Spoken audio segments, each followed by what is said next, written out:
Shalom.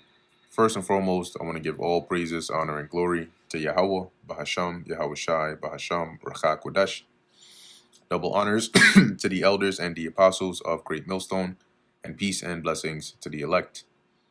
And today we're going to go into the book of Deuteronomy, the 20th chapter. When thou goest out to battle against thine enemies, and seest horses and chariots, and a people more than thou, be not afraid of them, for the Lord Yahweh thy God is with thee, which brought thee up out of the land of Egypt. So don't fear them, regardless of their multitude or armies or all that. No matter what they come out against you with, don't fear that. And it shall be, when ye are come nigh unto the battle, that the priest shall approach and speak unto the people, and shall say unto them, Hear, O Israel, ye approach this day unto battle against your enemies. Let not your hearts be faint, fear not, and do not tremble, neither be ye terrified because of them. For the Lord Yahweh your God is he that goeth with you, to fight for you against your enemies, to save you. And the officers shall speak unto the people, saying, What man is there that hath built a new house, and hath not dedicated it?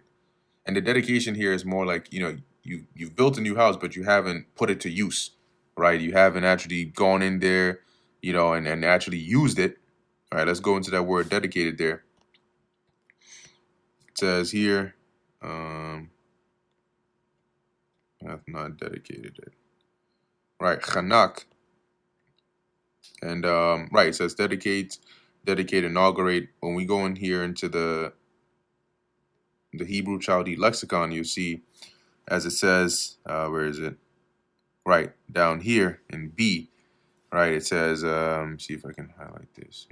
No, I can't. There you go. Right, it says house, that is to dedicate or to commence to use, right? So you got a new house and you ain't even worn it out yet, right? You haven't really gone in there and made it home. In a case like that, as it says, let him go and return to his house, lest he die in battle and another man dedicate it. So it wouldn't be fair to him, because then you built the house, you didn't even get to sleep in it and use it, and then somebody else ends up inheriting it or buying it or taking it over. And what man is he that hath planted a vineyard, and hath not yet eaten of it? Let him also go and return unto his house, lest he die in battle and another man eat it, or eat of it. And what man is there that hath betrothed a wife, and hath not taken her?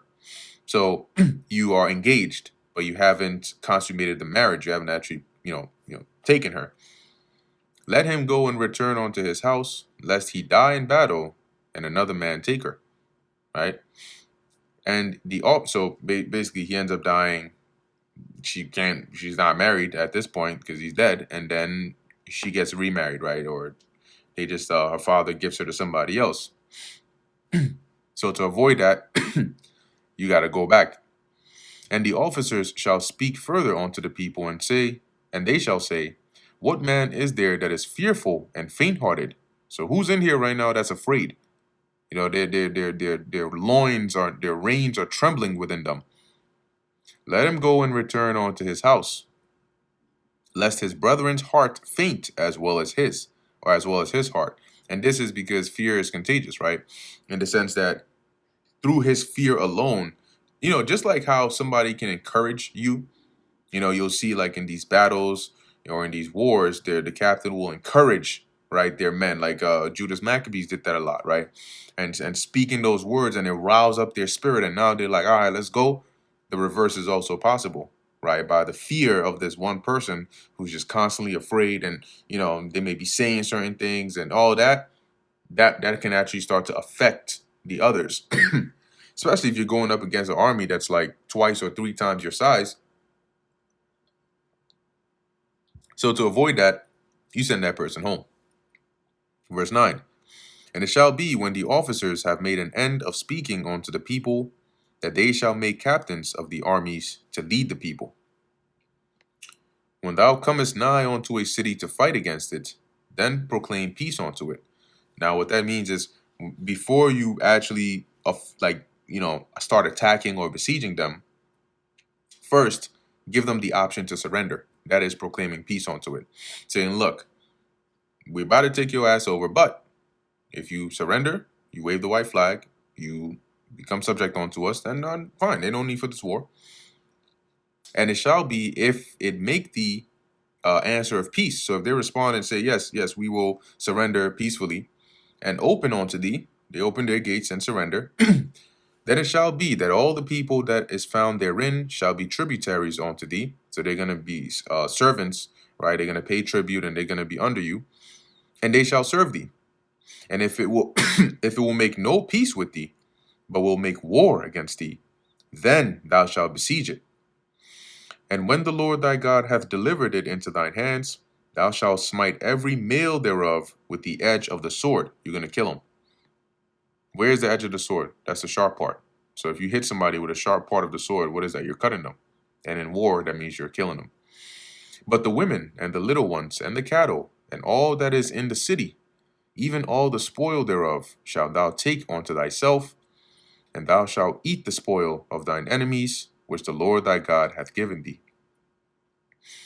Thus shalt thou do unto all the cities which are very far off from thee, which are not of the cities of these nations." That is, the other nations, excluding the Canaanites and the Hamites in the land that you're about to go and take over. Them you handle differently. Verse 16, "But of the cities of these people, which the Lord thy God doth give thee for an inheritance, thou shalt save alive nothing that breatheth."